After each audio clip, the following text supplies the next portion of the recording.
Welcome to Just Kick It with Big Bob, where I share my 2 bobs worth with you whether you like it or not. Right off the top, let's address the temporary loss of traction the Crows suffered from last night. They simply could not get the job done for Rory on his 250th. Swamped as they were in the last as the Giants asked the questions and the Crows couldn't reply, not even with a yelp. Could not keep up with the other mob led by Toby the Tormentor. Can they respond? There are some big games on the dance card coming up. Can they adopt a more positive attitude, especially up forward, take a few grabs, get some separation and transitioning, switch, spread and slingshot? And it goes without saying, kick the must-kick, much-needed, important goals when they count, not to forget the handy points. They're a long way back now, so we can forget about lifting the silverware.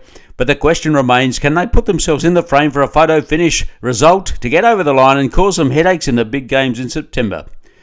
I very much doubt it, Wally, but only time will tell, and in so doing, wait for no man. On another matter, Wally has recently foreshadowed his intention to join his Hollywood colleagues and partake in industrial action. Well, it would be good to see him take some action at long last.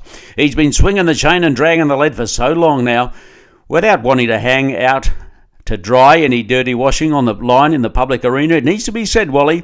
All I can say is, we're both in the same boat, mate. Or have you forgotten the handshake deal we made back in the front bar of the Pot Scrubbers Arms? It was after I'd beaten you in an Indian arm wrestle contest. We both get paid the same down to the last kopeck. Full-toed odds, so shove that dummy back in your cake hole and get on with it. Now, last time I preempted that ornament of the game, number 10 for the Pies, had taken some time out of his busy schedule to have a chat with us after the onset of his recent record-breaking stats triumph. Roll the tape, Wally. Can't hear anything, Wally. Press the button. What's that shrug meant to mean? Well, while Wally gets the real working, we'll move on. Now, wait, no, something's happening. Wally is holding up a sign to the studio window. It says, nothing. Tape blank.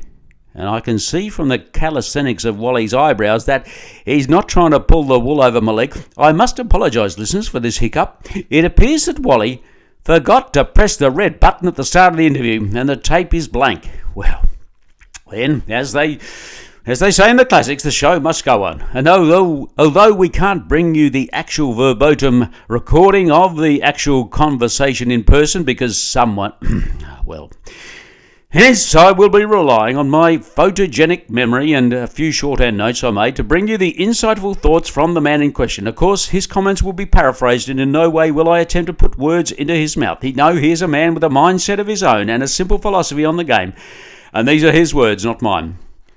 He doesn't know how he finds himself in the right place at the right time and how he weaves his way through traffic like he does, and they can't lay a glove on me, defying both time and space and any other dimension you care to mention. I have no idea how we can do that. It's as mysterious to me as it is to you and to him and to our viewers. Been like it since he was a nipper, dribbling the basketball round the backyard without sounding immodest. No one could get near him then as now. But in saying that, he's been very lucky in the bigger bodies he's had around him, blocking, shepherding, protecting, not to mention some of the pretty ordinary opposition he's come up against, and of course, and he's the first to admit it, the free ride he's had from the umpies. Yes, he is proud, and I dare say humbled by being at the top of the stats pile, but that pales into significance when it comes to bringing home the silverware, or words to that effect. And won't we all remember where we were the day he achieved that record-breaking touch with an easy chest mark and a deft 12-metre kick backwards to a teammate, on his own, backwards, behind the play. A most insightful and illumination peek into the mindset of a champion of the game, up there with the likes of Hayden Button Sr., Chicken Smallhorn, Darryl Border, Colin Richards and Lindsay Head, just to name a few that readily spring to mind. Thanks for your time, number 10, and glad of the opportunity. No thanks to you, Wally. Next time, we'll be looking at the demise of the muddy grounds and the adverse effect this has had on the so-called hardness and wet weather skills of current-day players, and we can't neglect to mention the sudden departure of Stuey Dew, which begs the question, in an uncanny way, as Lou Richards used to say, if you're going to resort to Band-Aid solutions, are you prepared to rip the Band-Aid off and throw it out the window with the bathwater, baby and all, bite the bullet, and in so doing stave off the wrath of the disgruntled fans baying for blood? And if not, why not? Until next time, this has been Big Bob giving you my 2 bobs worth, whether you like it or not. And in closing, you can bring cake or porterhouse steak, but don't bring Lulu. Wop, papa lula, ba bob, bom, bam.